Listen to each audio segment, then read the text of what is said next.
Hello guys. आज हम अपना playlist API testing of manual को हम प्रोसीड करने वाले हैं।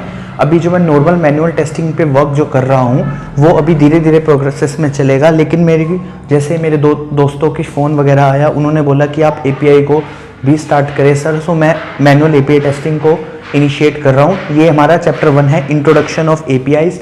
ऐसे बहुत सारे चैप्टर एपीआई से रिलेटेड हमको आगे मिलने वाले हैं। अब इंट्रोडक्शन ऑफ एपीआई चैप्टर में हम 3 टॉपिक से 4 टॉपिक कवर करेंगे, वो जो कि इस प्रकार है। इंट्रोडक्शन टू एपीआईज के बारे में हम पढ़ेंगे।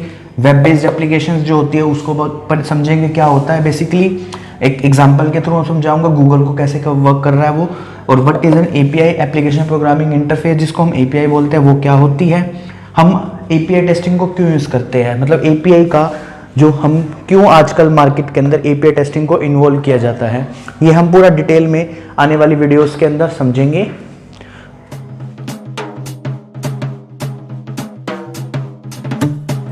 पहला टॉपिक अब स्टार्ट करने वाले हैं, इंट्रोडक्शन टू एपीआईज। इसके अंदर मैं 3-4 चीज़ें के बारे में बताऊंगा। अभी ये बेसिकली पहली वीडियो है, हम डिटेल्स में आपके एपीआई को और ज़्यादा समझेंगे, लेकिन अभी बस मैं ये बताना चाह रहा हूँ कि कॉन्सेप्ट ऑफ एपीआईज के अंदर बेसिकली क्या होता है। बेसिकली हमारे पास 3 लेयर होती हैं। एक यूआई लेयर जिसको हम GUI लेयर भी बोलते हैं, जिसके अंदर हम एक्शन परफॉर्म करते हैं। वो एक्शन फिर एपीआई के पास हिट करता है और फिर वो एपीआई डाटाबेस के अंदर से डाटा फेच करके लेके आती है। तो GUI ने एपीआई के पास गया, एपीआई डाटाबेस के पास गया, डाटाबेस ने रिस्पॉन्स दिया एपीआई को, एपीआई ने उसको यूआई के पास प्रोवाइड कर दिया। सो बेसिकली ये एक कॉन्सेप्ट चलता है कोई भी टेस्टिंग से रिलेटेड।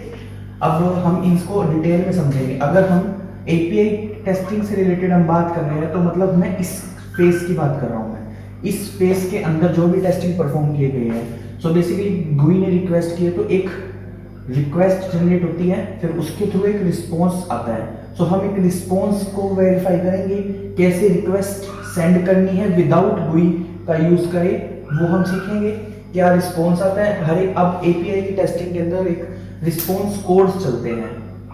हम आने वाले आगे वीडियोस में रिस्पॉन्स कोड को से कैसे किसके क्या होता है वो हम डिटेल में समझेंगे और उनको याद करने की कोशिश करेंगे। ये बेसिकली एक कॉन्सेप्चुअल पॉइंट्स हैं एप्लीकेशन प्रोग्रामिंग इंटरफेस टेस्टिंग के अंदर। हम आगे आने वाले वीडियोस में और ज़्यादा डिटेल में समझेंगे। हम बेसिकली ये जो टेस्टिंग है वेब बेस्ड है और इंटरनेट एपीआई से रिलेटेड है। कंप्यूटर के अंदर कुछ और भी एपीआई एग्जिस्ट कर सकती है, लेकिन हमारा जो मेन कंसर्न है एपीआई टेस्टिंग वो वेब बेस्ड एप्लीकेशन से रिलेटेड है। इसलिए ये जो फ्लो है ये हम मान के चल रहे हैं कि ये बेसिकली एक वेब बेस्ड एप्लीकेशन का है। हम इसके अंदर बेसिकली क्या कर रहे हैं, इन दिस जो हमारा एपीआई टेस्टिंग के अंदर हम क्या करने वाले हैं, हम करेंगे डील करेंगे वेब एप्लीकेशन टेस्टिंग के थ्रू। कैसे, विदाउट GUI, बिना GUI के कंपोनेंट का यूज करें हम सीधा एपीआई पे रिक्वेस्ट हिट करेंगे और डाटाबेस से डाटा फेच करके आएगा और उस रिस्पॉन्स को वैलिडेट करेंगे विद रिस्पॉन्स मैसेजेस। ये एक एपीआई टेस्टिंग कहलाएगी। ये हमारा इंट्रोडक्शन है एपीआई टेस्टिंग से रिलेटेड अभी के लिए। इस चैप्टर का हमारा सेकंड टॉपिक है हमारा what is web based applications.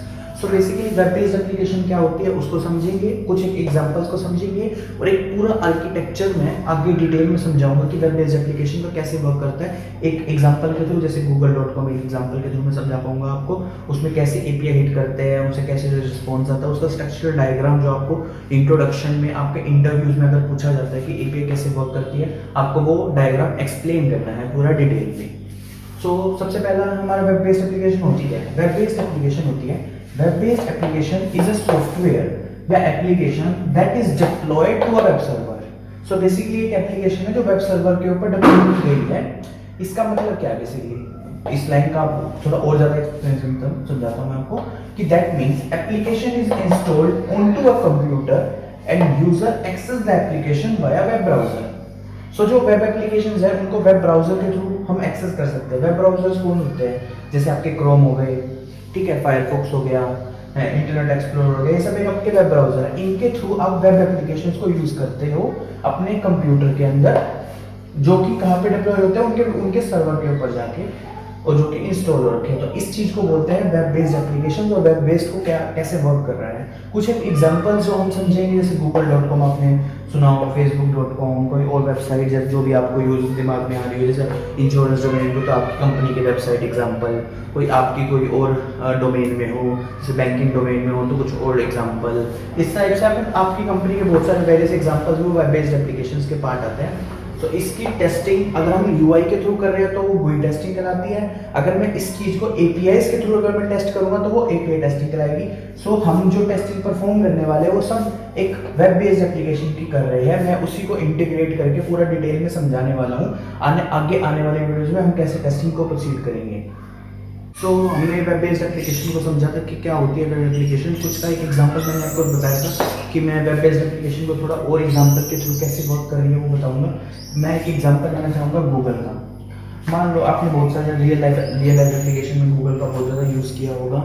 So basically user आप हो, आपने क्या किया, आपने ब्राउज़र ओपन किया, ब्राउज़र के ऊपर टाइप किया google.com। बेसिकली जैसे आप सर्च करते हो, आपने google.com ट्राई किया तो ब्राउज़र क्या करेगा, वो गूगल की जो वेब बेस्ड एप्लीकेशन है उसके ऊपर जाके रिक्वेस्ट हिट करेगा। Browser send get request. हम आगे आने वाले वीडियोस के अंदर समझेंगे get, put, post, delete, patch, ये सब एक रिक्वेस्ट होती है, HTTP रिक्वेस्ट जिसको हम बोलते हैं, वो हिट करता है वेब ब्राउज़र और उसको हम रिस्पॉन्स के थ्रू या उनको कुछ हिट करने के बाद कुछ डाटा पे जो क्या आता है वो हम डिस्प्ले वगैरह कराते हैं। तो बेसिकली क्या किया, वेब ब्राउज़र ने एक गेट API हिट करी गूगल वेब बेस्ड एप्लीकेशन के अंदर। फिर गूगल ने उसको पेज को रिटर्न किया और फिर वो रिटर्न पेज किसके पास गया, यूज़र के पास, और उसके बाद उसको वेब पेज दिखने लग गया google.com यहाँ पे। अब उसको यहाँ पे google.com का पेज शो हो रहा है जिसके अंदर एक सर्च बार है और एंड सर्च का बटन है।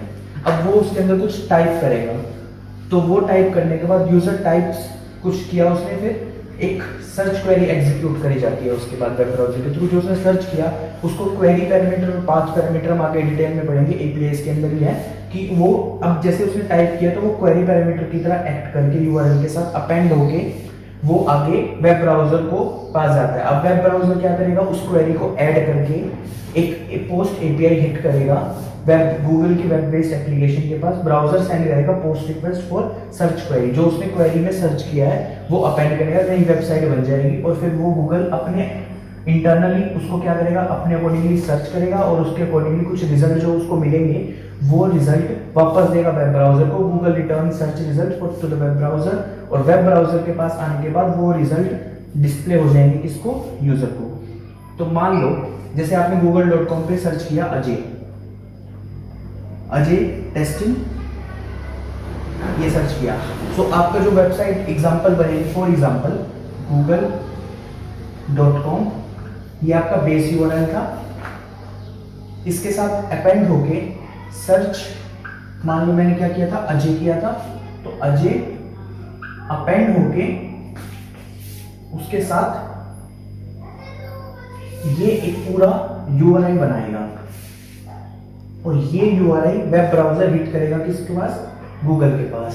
सो basically this is the flow